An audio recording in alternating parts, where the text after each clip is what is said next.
টাকা এমন একটা জিনিস যেটা পাওয়ার জন্য মানুষ নিজের জীবনটা উজাড় করে দেয়। মানুষ বলে যে টাকায় সবকিছু হয় না, কিন্তু সত্যি তো এটাই যে বর্তমানে টাকা ছাড়া মানুষের কোনো অস্তিত্ব নেই।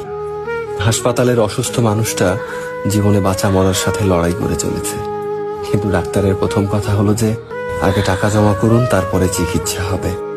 স্কুলে পড়লে টাকা, কলেজে শিক্ষা নিতে গেলেও টাকা, আর চাকরিতে সম্মান টাকার কাছে হার মেনে যায়। কোথাও গেলে টাকাটাই সবার আগে দরকার হয়। টাকা থাকলে মানুষ মানুষকে মানুষ ভাবে। টাকা ছাড়া মানুষটা যতই সৎ সহজ ভালো মানুষ হোক না কেন, সমাজ সে মানুষটাকে অবহেলা করতে শুরু করে। বাস্তবতা তো এটাই যে টাকা শুধু দরকারই হয় না, আজকাল মানুষের সব থেকে বেশি প্রয়োজনীয় জিনিস হয়ে উঠেছে। টাকা আছে সেই ঠিক, সেই সব থেকে সম্মানী ব্যক্তি এবং সম্মানের যোগ্য। আর যার কাছে টাকা নেই, তার সত্যিগুলোকেও খুব সহজে মিথ্যে বানিয়ে দেওয়া যায়।